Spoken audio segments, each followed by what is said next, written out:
मोहसिन साहब, पाकिस्तान ने सदर ट्रंप को नोबेल प्राइज़ के लिए नामज़द किया है। अगले ही दिन उन्होंने ईरान पर हमला कर दिया और फिर हमें अमेरिका के हमले की मज़म्मत करनी पड़ी। आपके ख्याल में ये कोई वाइज मूव था? बेसिकली मेरे ख्याल में वाइज मूव तो मैं इसको नहीं कहूँगा। अभी टाइम भी था और ट्रंप साहब क्योंकि डेली बेसिस पे अपना स्टांस भी बदल लेते हैं, अपनी बात भी बदल लेते हैं, तो मेरे ख्याल में थोड़ा हमें इंतज़ार करना चाहिए था उनको नॉमिनेट करने के लिए। और सूरत हाल इजराइल ईरान जंग की सूरत हाल को देख के ये दूसरी साइड पे यूक्रेन और रशिया की वॉर है। अब क्योंकि अमेरिका खुद सब लॉज को बाईपास करके ईरान पे अटैक किया, जो कि इंटरनेशनल लॉज और वैसे भी दुनिया में जो नॉर्म्स हैं, किसी भी मुल्क पे आप अगर अटैक करें बिला किसी वजह के और धोखाधड़ी से, मतलब उन्होंने 2 वीक का टाइम दिया कि हम लोग नेगोशिएशंस में हैं, 2 वीक में कुछ नहीं करूँगा, और कल फिर अचानक अटैक भी कर दिया। तो this is I mean very obvious कि आप एक अपने आप को दुनिया की सुपर पावर के और उसके सदर हो और आप एज वाइज ओहदे वाइज आपको ये काम सेव नहीं देता। अगर किसी की प्रॉक्सी आपने बनना है इसराइल की, तो उसके लिए भी आपको कुछ नॉर्म्स होते हैं, जंग में जाने की भी कोई तरीकाकार होता है। तो मैं समझता हूँ कि हमने बहुत जल्दी की है उनको नॉमिनेट करके। ऐसे शख्स को तो कभी नोबेल प्राइज नहीं मिलना चाहिए जो इस किस्म की कैफियत में हो कि जिसका पता ही नहीं कि कल वो क्या करेगा। तो मैं समझता हूँ कि हमें वो चीज़ विड्रॉ करनी चाहिए। अमेरिका ने डायरेक्ट ईरान पर अटैक किया, पाकिस्तान अटैक ने इसकी मजम्मत की।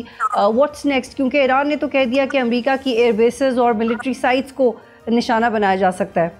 मजीद स्कोप ऑफ द वॉर आप क्या देख रहे हैं? बाइडन हो जाएगा?